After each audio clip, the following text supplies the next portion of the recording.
Welcome back, everybody, to Full Circle. I'm your host, Odell Harmon. You can follow me at Odell Harmon on Twitter, Facebook, Instagram, or you can follow the show, Full Circle, on Facebook, Twitter, Instagram. And you can find us on iTunes, SoundCloud, or YouTube, which at this point you should already know that because that's what you're listening to it on. You know, SoundCloud for our Android users, iTunes for our iPhone users, YouTube for the world. And if you can't watch or listen on those three devices, then I'm not speaking to you because you can't see or hear me. Correct. And I'm your other host, Jared Fradette. You can find me at ToonVelo at all the places Adele said. So, we have a interesting show for you today. It's full of hate. It's full of hate. There's no really light way to put that. But righteous anger. Righteous fury. Fury. I don't know why I said it in an Irish accent. Or was that Irish? It's probably just more Scottish. Scottish. Yeah. Yeah, can you change your fate? Yeah. Brave. Okay. That was. Oh, I still haven't watched that movie, by the way. It's okay. I'm not missing nothing. Nope. But righteous fury here against a few nerd things. Nerd things? I feel like these are universal things. Universal things. Universally nerd things. Yes. Which are still nerd. You know what? Universal. They relate to everybody. Because cool kids are just nerds in disguise. It's true. When they beat you up, they're just wishing that they had your cape. They really are. Hashtag cool kids are nerds in disguise. But our first topic that we want to talk about is something that you've seen everywhere. You might not have known what these were, but you've definitely seen them. Because everywhere. While there's a huge supply for them, as far as I know, there's zero demand. We're talking about Funko Pop toys. If you don't know what Funko Pop toys are, they're little tiny vinyl figurines that look like they should be bobbleheads, but they aren't. They're not. You remember Beanie Babies in the late 90s, 1998, 1999, before the turn of the millennia? They sold them at Hallmark and other various stores. They're little babies about yay big, about 2 to 3 inches tall for those not watching. They came in an assortment of colors, like brown and rainbow, and everything between brown and rainbow. There's a spectrum of colors. And for some reason, everybody believed they were going to be worth a lot of money. Literally, in New York City, they were flying off the shelves. People were fighting each other to get Beanie Babies because we all knew it's $279 now, but in the future, it's going to be millions of dollars. And guess what? They worth absolutely nothing. Like a woman had like a collection of like thousands upon thousands of Beanie Babies, got like maybe $100. But Odell, the Princess Diana bear, the Princess Di bear. Oh, too soon. Too soon. Wait, when did she die? Like back in the 90s. Oh, or, did it? Yeah. Oh, when the paparazzi was chasing her? Yeah. Oh no, that was unrelated. They just all stood there and photographed her instead of helping. Oh. Yeah. R.I.P. Princess Diana. Congratulations to her children who are just now getting married and having children of their own. Aw. But Beanie Babies. They were worthless. They were worthless. And Funko Pops, I'm sorry to tell you people, you know, that Avenger set, worthless. The Kim Possible one, worthless. The cartoon movies you love, the Disney ones, the obscure ones, like a Funko Pop of a Funko Pop. It's a Funko Pop male and a Funko Pop female with no characteristics. It's just a blank white doll. Ugh, that's just lazy. It's like feel your own adventure, but it's really just a blank notebook, and I'm not writing anything in it. And you pay like $10 for it. You pay $10, but it's bound, but it's in a nice, pretty case. It is. So, and they really try to capitalize, make money on geek culture because there's not Funko Pops of like the presidents. Oh shit, there might be. Are there? If there's a Barack Obama Funko Pop, I can see that. I'm fairly certain there's a Prince Funko Pop. He was a real person. Yeah, he was. The artist formerly known as Prince, at least. The Funko Pop formerly known as the artist formerly known as Yeah, Prince. there you go. You knew where I was going with that. But so example, there's a Marvel Funko Pop. A Funko Pop for every Marvel character, every DC character, every cartoon character that's at least currently popular. every obscure. That's my thing. They get really obscure with them. They really dive into the culture. Like, for example, there's Dragon Ball Z Funko Pops, and there's one of Future Trunks and Future Trunks from Dragon Ball Super. And the only difference is his shade of hair, because his shade of hair is a different blue. Yeah, because it's a brighter tomorrow. Or a darker future. Uncovering gems here. Yeah. But since you're talking about the color and the design of it, I'm going to be frank here. They're just ugly. I would never want this figurine. It's not interesting stylistically to me. You don't like big-headed, bug-eyed things? I don't like their dead little fish eyes looking at me. Or worse, some of the ones like Donkey or Mrs. Potts from the new live-action CGI Beauty and the Beast. Or the Dory one, which is dead fish eyes on top of dead fish eyes. and these actually break the classic design too. So like they don't even look like a cool Funko Pop. They just look like horrifying figurines. Yeah. You can Google them, or if you're watching, you can see them on the screen. I apologize for any nightmare-inducing fuel you're currently looking at, but that's what they are. Sleep well, children. Oh, that was creepy. That's what Funko Pops are made of, nightmares. So, you know, as we're talking about how there's just a huge supply of these, but no demand, what is the target audience? Like, it's obviously geek culture, because you're only going to find them in the comic book shops and because they sell them at, like, you know, GameStop and other places that mainly sell games. Well, yeah, but so much of... But no one's really buying them, I get it, but they keep making them. Right, like, they're not even affiliated, in a lot of ways, with a lot of current cartoons. And which kind of brings us to our next topic here of how cartoons are being wronged. So, a little back history. We're going to talk specifically here about Cartoon Network. The biggest offender of this. The biggest offender. Because Nickelodeon is just a complete loss. It's the SpongeBob SquarePants network. Or are you between the ages of 12 and 15? If you are, you may love these shows. And keyword may. May. But so a little Cartoon Network history. Previously to 2014, the president/general manager was Stu Snyder. And you might know him for such noticeable,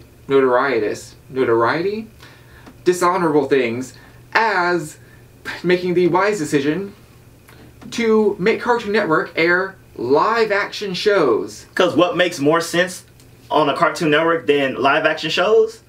Quite nothing, actually. That's like the biggest oxymoron of all time. You want to know how you can be more creative with cartoons? Get real. Not real as in edgy or gritty, like literal real people. And not real people mixed with cartoons like Space Jam or, you know, Roger Rabbit. Those fun things and great shows. Those are great.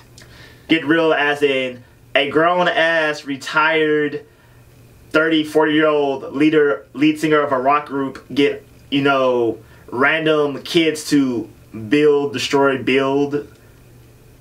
Or I was not sure of the entire plot of the entire shows. Yeah, they were confusing. They were like kids blowing stuff up, competing. They didn't even win things. I thought it was more like Mythbusters. Can I destroy this pumpkin with a guitar? Turns out I can. Wasn't that? You know, I think we literally just mixed every live action show together. I don't think. What's his name? Andrew, the guy who screams a lot. I do not remember his name. Jack Black? No. No, he does karate. Yeah. That guy. Yeah. The guy who... It doesn't matter. I picture him in my mind. I can't think of his name. But it doesn't matter because he had no place being on Cartoon Network. Yeah. But apparently, so he thought live action should be on Cartoon Network. Do you know what he thought shouldn't be on Cartoon Network? Anime. That's right, he's the one who got rid of Toonami. For some reasons. It just... let's watch Code Lyoko. It's like anime, except sad, and made by the French. Not okay. The two are not related. We are not saying the two are related. I'm not saying it was bad because it was made by the French. It just happened to be French instead of Japanese. Like, in my mind, he had a... Odell pulling out his deep, deep thoughts here. No, I mean, the French have made great cartoons such as... Madeline?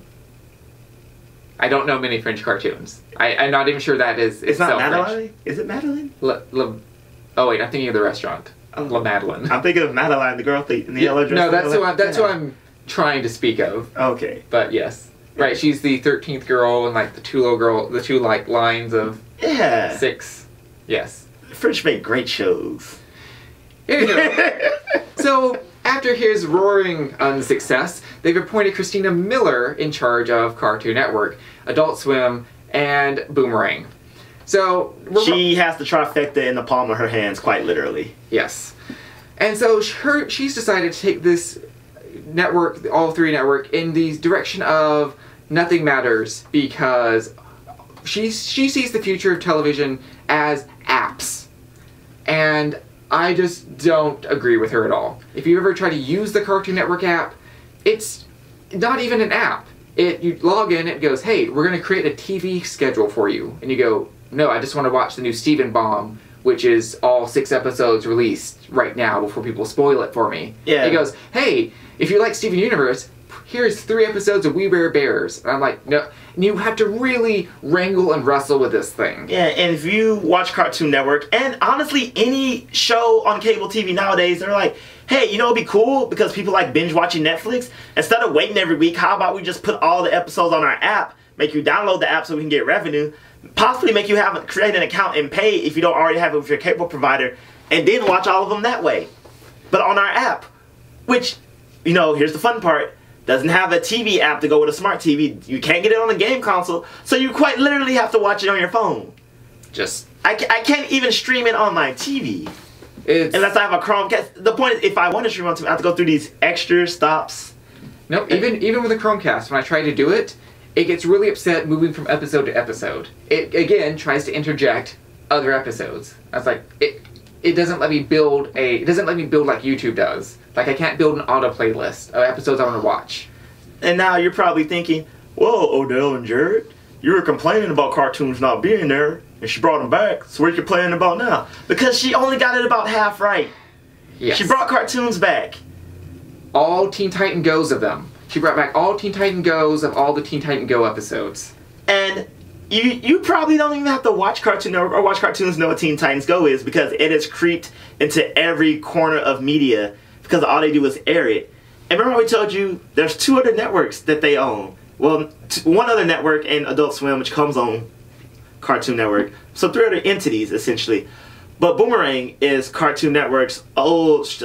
retro. Yeah, there we go. Retro network, where they show things like Dexter's Laboratory, Jetsons, the Flintstones. All the Looney Tunes. All the Looney Tunes, all the Tom and Jerry's. So they still show all the Looney Tunes, they still show all the Tom and Jerry's, and now they show Teen Titans Go. Along with shows that used to be on Cartoon Network a month ago. Because that's completely retro. And so you're thinking, dang, I just wanted to watch, you know, the Jetsons and Dexter and Looney Tunes and all the things that Boomerang is supposed to show. You can if you download the Boomerang app. The Boomerang app. Yes, there's a Cartoon Network app and a Boomerang app. And they both show about 50% of the same shows at this point. It's like, why am I downloading this if I don't get anything really more exclusive? You do get things exclusive. You get what the network should be showing and did show, but doesn't want to anymore. I mean, but that's not particularly exclusive. It's not worth the space on my phone. It doesn't provide me a unique viewing experience. It only provides me buying access, which I would happily pay for on your website. If you let me. If you let me. But you don't. But you don't. And I know what you're thinking. Well, we need more shows that will fix the problem. Aha. Oh, ooh, here's the caveat. We do have more shows. You know, everyone loves Adventure Time, regular show, Steven Universe, hell, We Bare Bears. Right? It's cute. Yeah. And a plethora of literally other shows. So let's see what's on right now. Let's open up the schedule for the past month. Oh, look. It's Gumball, Teen Titans, Gumball, Teen Titans, Gumball, Teen Titans. And yes, The Amazing World of Gumball is a great show. No, it's a good show. The other shows I listed they don't show are great, which makes me think, are they punishing them for being great? If you look, there's a graphic we have here. You may not be able to read it, but everything in yellow is Teen Titans Go. And for those listening, it's no joke, yellow. It's 80% yellow. I mean literally 80% yellow. Of Teen Titans Go episodes. Of new episodes, which are just clip shows of old episodes. Like airing today, it's a clip show of the top 10 love songs on Teen Titans Go. Teen Titans Go has aired at least 10 love song episodes. And this wouldn't be a problem if the competitors wasn't continuing this method. So Disney Channel, Nickelodeon, they've also become just former shells of what they used to be. They will spam one. No, I was gonna say I'll disagree with you on this. Disney XD is at least keeping it sort of mixed and sort of fresh. Like, I can go to Disney XD and they're showing new episodes of Star, the new DuckTales, old episodes of Gravity Falls, old episodes of Phineas and Ferb. There's some live. But that's Disney. That's a premium channel, you know, for like extended cable. Most people just have regular Disney. I suppose that's fair. That's fair. Like, you know, Nicktoon shows, you guessed it, nothing but Nickelodeon cartoons. But it's still, you know, that's a premium channel like HBO. Which, you know, you're not going to complain about HBO because it does what it's intended to do. Fair enough. Whereas, you know, regular Nick and Disney, Nickelodeon, they don't spam Teen Titans Go, they spam SpongeBob. And when they're not spamming SpongeBob, they're spamming Loud House. And when they're not spamming that, it's just teeny bopper shows. Which they started copying from Disney because Disney used to have a whole bunch of original content. The Disney Channel original movies. And then now we just have teeny bopper shows. We have The Good Luck Charlies. Which is not about a talking baby, which Jared initially thought. Why is it called that? She's not the main character. She's just a baby. But is she doing things that require luck in life? She's living with her family. I guess that requires a lot of luck. Yes. Have you not seen The Family? No, actually I haven't. Oh, okay. I mean, they're generic, you know. Generic sitcom family? Yeah. I'm gonna guess there's the bumbling dad, the overburdened wife, the teenage daughter who just has so much social things going on in her life, and the son who's kind of a nerd and doesn't fit in. Yeah, and the minority friend. Da da da da da da. And if that wasn't enough, the holy grail of all cartoons has been destroyed. I'm talking about Saturday morning cartoons. Oh. Ask yourself, when's the last time you actually watched a Saturday morning cartoon? A cartoon that specifically was created for Saturday mornings comes on exclusively more or less on Saturday mornings. And, you know, the only reason God wakes you up in the morning on Saturday. Right. You know, it's not so much an issue as we're talking about with these cable channels, but I miss getting them on basic TV. Like, as a kid, we didn't have cable. And so my one joy in life was waking up really early on Saturday mornings, the only reason I'd ever wake up early and watch these shows. But now, it's just, you know, Dr. Zoo and the Animal Crew saving kangaroos out in Antarctica or something. So I used to wake up to watch Kids WB. And I would have, you know, Pokemon, the Adventures of Batman and Robin, Static Shock. Ooh. And, you know, I would have Fox Kids, which I would have to fight my attention for. They would have Kirby, Sonic Advance, or Sonic Adventure. They had Sonic. Sonic Forces? Who knows at this point? No, Digimon. And it was just a plethora of original good content that was, you know, even had a different feel than what would come on during the weekdays. These were like specialty shows almost. Right. But now we have Cooking with Martha Stewart and Snoop Dogg. Yeah. Wouldn't it be baking? Oh. Yes. There we go. And it's just, it's so disappointing. And so back to bashing on Cartoon Network, because that's basically what we're doing. It's if you watch the schedule again, not only is it just smattered with Teen Titans Go, it's not even consistent Teen Titans Go. If we play them back to back, you see the schedule is moving around. And that's not just only death for the few shows that they do air, because, you know, Adventure Time, despite the fact that it is ending this year, and they've finished production of it, when's it airing? No one knows. Yeah, I'll tell you when it's airing. The last couple of new episodes came on Sunday at 1 p.m., Saturday at 2:15. I kid you not, 2:15. Peak primetime hours. And zero advertisement for this. If I didn't have a DVR, I would just simply miss them. And you would have missed it forever because you know they're not going to play any reruns of it. Yes, you remember that great show, regular show, the oh, yeah, you know, yeah, you know, the 20-something-year-olds, Rigby and Mordecai, a bluebird and a raccoon. He was a raccoon. He was a raccoon. Yeah.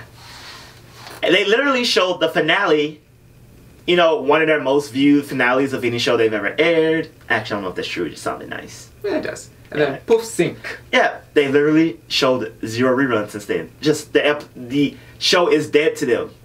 Completely. And you're probably thinking the show's over. Do they need to? Well, I see Teen Titans Go about 80 times a day. I'm pretty sure they even show some of the same episodes twice in the same day. Probably. You know, to catch the people waking up at 9 a.m. and then the people waking up at 10 a.m. and then the people waking up at 11. And then there's Steven Universe, which is following the same format of randomly coming on at random times. Now it's a theme of every Monday, but sometimes it's on a Thursday. And it's just been... It's literally like the better the show, the better the cult following, the worse they treat it. And not just treating it badly, completely mismanaging it. The past week of recording here in Latin America, on the Cartoon Network YouTube channel, they were doing a behind the scenes for Cartoon Network, and they spliced in footage from the season finale of Steven Universe. Just like spoiled the whole thing. The season or like the entire series? The end of the current season. Oh, okay. Yeah, so could you imagine sitting there watching, Rebecca Sugar draw and like, oh yeah, this is my initial sketch for Aquamarine, and then it just shows whatever. I have not tried to see it. I don't want to try and do that to myself, and I'm sorry for everybody who saw that. But again, right, we're not blaming the writers of the shows themselves, any of the producers for the shows themselves, but the mismanagement from the top down. Like, you just thought, hey, this episode hasn't aired yet, let's use footage from it. Yeah. And this is completely different than leaks we've seen in the past, like, the leak of Korra on Nickelodeon. This was just blatantly, they don't care. Let's just add that. Let's just add this. Just disrespect, really. Right?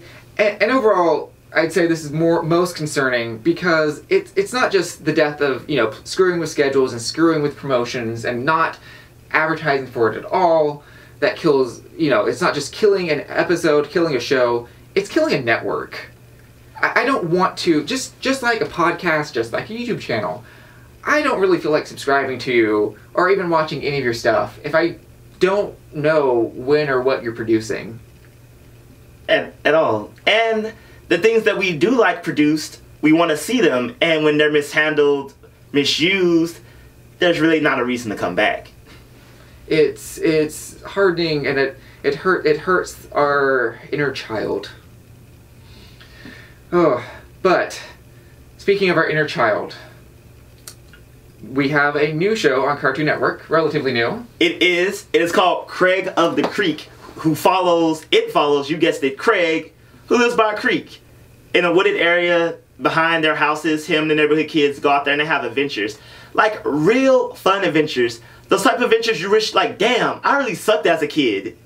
Right? Like, I did not live up to my full childhood potential, but this kid, he's going places.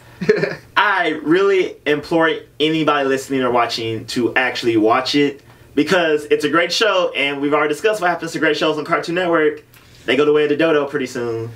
So watch it while you got it. So specifically, the thing that I really love about this, as Odell has said, it's great. But what stands out to me is how they handle adults in this. So the adults' relationships with the kids and vice versa. The adults are patient and inquisitive about what's happening in their child's lives, and the children themselves know that they can go to the adults if they have a real problem. So yeah, think in the vein of Hey Arnold, where that cartoon wasn't the kids versus adults, like they're just trying to rain down on us. I mean, there was the occasional episode like that, but the main theme was more grounded in reality, or in a way we hope reality to be, between the interaction between kids and adults. There's understanding, there's listening, there's growth. Where Craig the Creek isn't that real in the subject matter, it definitely has those elements and themes. One of my favorite episodes featuring Craig got into advanced math. And he had to complete his homework before he can go to the creek, where they was having a water war with water balloons and water guns and buckets, etc. But he didn't make it on time because he was struggling with his advanced mathematics. And his parents were having a family dinner that night, which was also interfering with his quote-unquote main plot of trying to get to the creek while the antics were ensuing. Mm-hmm. And even though his parents saw his, eagerness to get it, they still saw he was struggling at home, and they were seeking to find out. There was laughs along the way, but there was understanding and growth throughout the episode on both parties. Oh yeah. Plus, it was funny. There's always laughs, and that's great to deal with. And I think this is very important that they show this, because you really can't get away, if you're a parent, not watching your kids' cartoons with them. I just don't think you can't. I just don't think you can do that, because if you've had like a little kid and they want you to show you something, I know as a little kid I probably showed my parents my favorite video like 10,000 times, at least once a day. So I think it's very important that parents pay attention to the message while they're watching this video. Yeah, and we're all at that age now where some of y'all are parents, you know, and you can't let it go when you have to watch Frozen. Nope. I made it funny. Yeah. And man, we're old. So, oh god, like people have like kids, like 6-7-year-old kids. It's true. Or Yeah. like 10-year-olds. Yep. Yeah. Oh god. Yeah. No, I was just yesterday. I was talking to one of my cousins, and their child that was born when I was in school is now about to go off to college, and I'm like, oh, I remember when you didn't even exist. You did not exist on the plane of reality at all. Oh.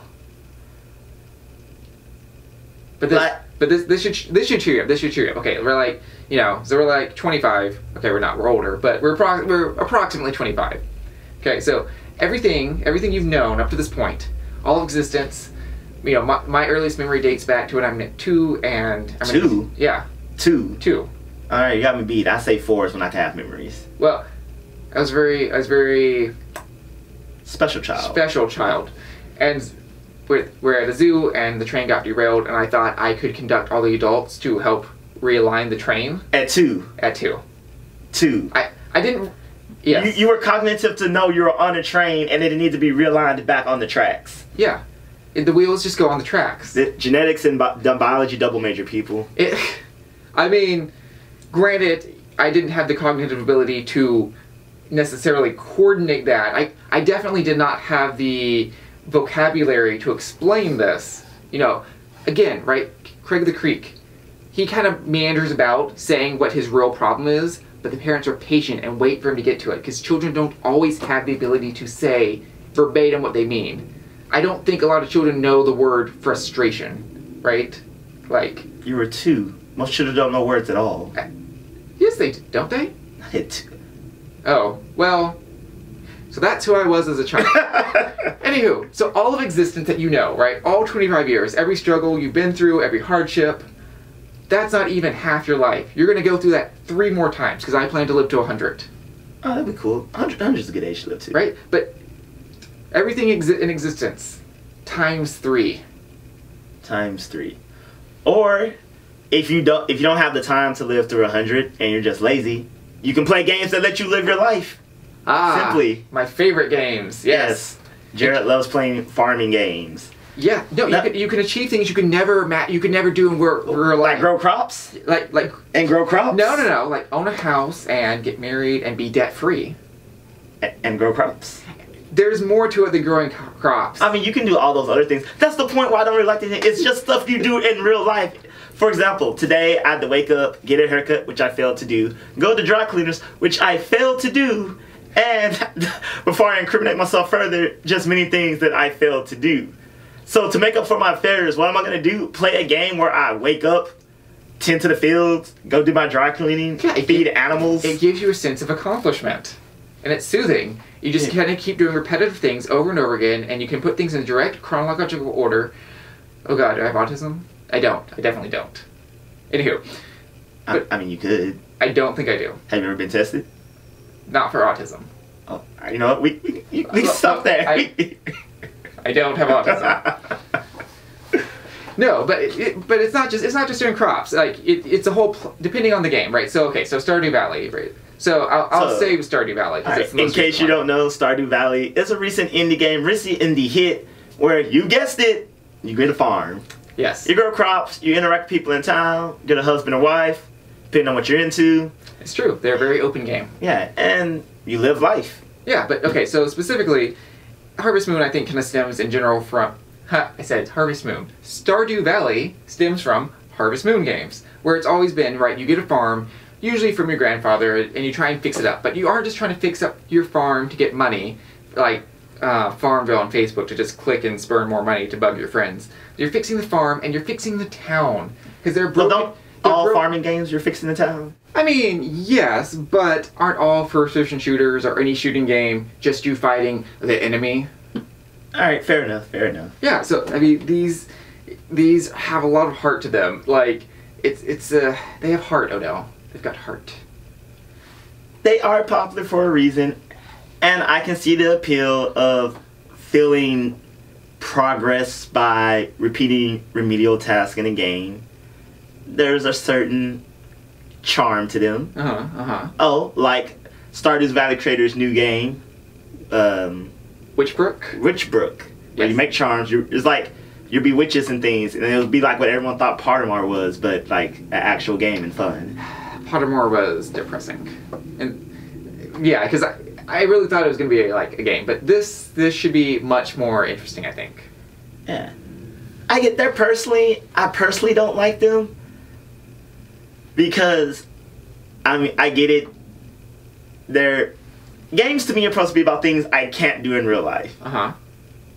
And there are games where you don't have magical powers, but there's still scenarios and situations that are magical in essence, I suppose. They have little magical creatures in Stardew Valley. Like what? Okay, so they're not called harvest sprites, but they're like little harvest spirits. They like you befriend them, you give them favors, tokens, and they help you back by either like milking your animals or watering your crops. They bring the town together. You know, if I befriended a little magical animal and he was just like, I'll water your crops, I'd be like, why are you magic? What are you using your magic for? They're magic like in the way that fairies are magic. Like they are the physical embodiment of, they're magic incarnate. But I mean, a fairy can still endue me with magical abilities. Yeah, or they could kidnap you to be their pet human slave. Or that. Fairies, well, the fair folk whom we dare not speak of are tricky and ingenious people. They're evil people. Fairies are classically evil. Classical evil. Classically evil. Is that right? Yes. Alright. There we go. They're classically evil. They're whimsical people. Whimsical. I mean, I think dogs think of us like fairies. Why? I mean, we take their young when they're little. If they ever return to the wild, they're changed. We can control the environment. We can feed them, and if we feed them, they then belong to us. I feel like they'll make us like God to them. We live an eternally long time compared to them. Oh. Yes. So just food for thought. Food because we're talking about farming. Because we're talking about farming. Well, everybody, you stuck it around this long. Stuck it around? You stuck around. Apparently, I'm not good with idioms. Colloquial metaphors? Colloquial metaphors. I am great with those. But you stuck around for another great episode of Full Circle. As always, I'm Odell Harmon Jr., which you can find me at my Twitter, everything else. And I'm Jared Fradette, and you can find me at ToonVelo at all the same places. So, we'll be back next Wednesday. You can hear us talk about more things we like or hate. Possibly not. We want to keep the hate to a minimum. We're a positive bunch. Yeah. And as always, I don't know, stay classy, New York. We're not in New York. We're in Texas. We completely are. Alright. Until next time, everybody.